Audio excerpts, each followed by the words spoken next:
Okay, welcome to part 3, uploading your videos to YouTube.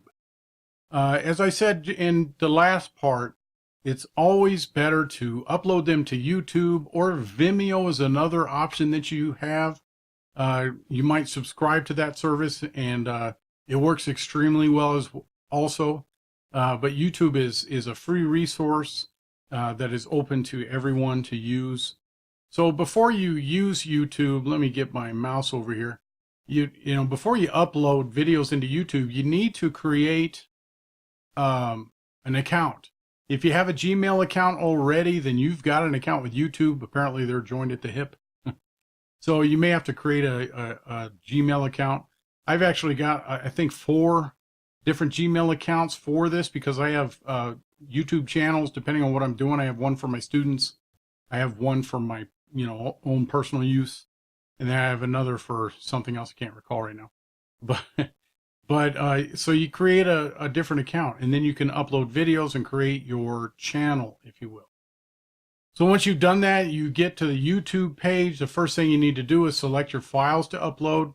The easiest way to do that, I believe if you click on this button here, I think it says browse your computer or something. It looks a little bit different. But then you can browse your computer like you would attach something to an email. The other part is to open your Explorer window or something like along those lines and drag and drop the video you're going to upload directly into this file or this spot. And then you'll see it upload like this. And while the video is uploading here, it'll slowly work its way across. Then you can add details to the video. So just another comment about that. If you're able to record your videos and save them as an MP4, which Screencast-O-Matic does do, then the upload's pretty easy.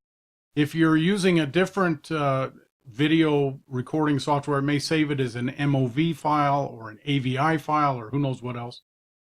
YouTube can still convert most of those, I believe, but it takes longer, so just keep that in mind. But, as you can see here, when I took this screenshot, it was almost a quarter of the way done, and it still had another 2 minutes remaining, so that's not too long. So then I go in here to the basic info tab and I put in the name. I usually put in the nomenclature of the course too, and as you can tell when I show you the list of videos that I have, that's important to me so I can differentiate what course they're for. I put in a brief description, like an overview of assignments due this week, something simple like that. And tags, you don't have to fill in tags, but I tend to put in the institution as well as the course number for whatever reason. And then you've got 2 other areas that I want to highlight on. You can look around in the advanced setting and check those too. But here's the first one. The first one's how you list your video. You can list your video as public, private, or unlisted. If you list it as public, then anyone can find it. It'll be searchable on the YouTube channel as well as Google and other places like that. And that's perfectly fine if you want other people to find your video. If you list it as private, then even if you give somebody the direct link to the video, they will not be able to open it because only you can see it. In the assignment where some of my students record a short video for an assignment in one of the classes I teach, every once in a while somebody will mark it private for obvious reasons, especially with all the goings on today. But unfortunately, then I can't view it and I can't grade it.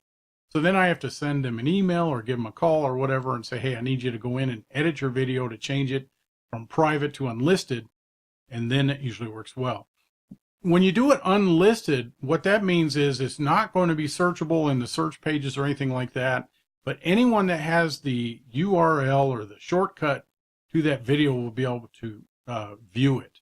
And that is what is over here. Here's your shortcut that you're going to use to embed your video. And you don't need to write this down.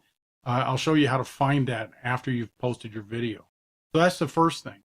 The second thing is to customize your thumbnail. What happens is after the video has been uploaded, it will randomly pick 3 shots, and I don't know if they're every so many a third of the video or what, but it'll just create a thumbnail of your video.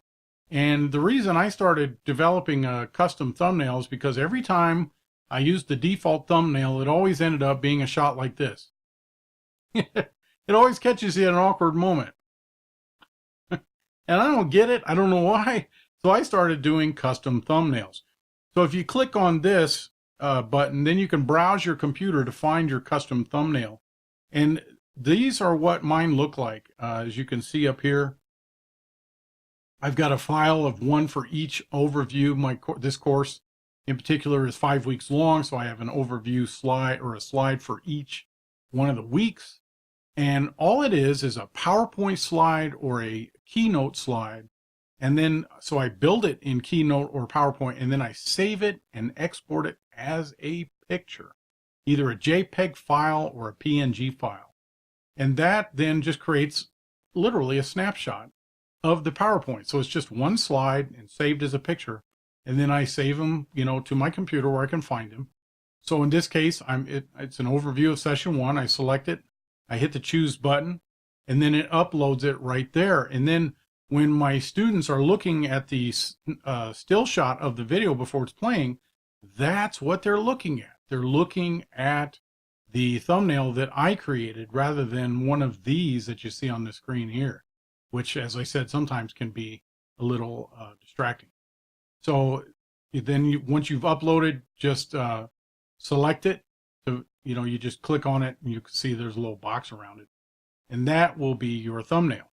So now your videos are uploaded, and here's an example. I think I have about 70 some uploaded for my students, and because I do one every week and I teach several different classes, so they just add up.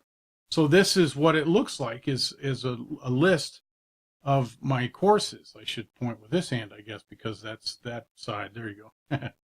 So I just pick it. So when I click on one, let's say I'm going to post this one right here, I just click on it, and then I guess that's in my next part.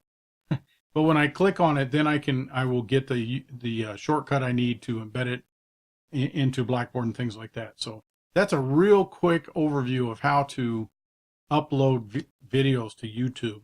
Try it a couple of times, follow my little step-by-step pictures there, and you should figure it out pretty easily. It comes second nature to me now. All right, in the next part, I'm going to share with you how to embed it in your video into Blackboard. So I'll see you there.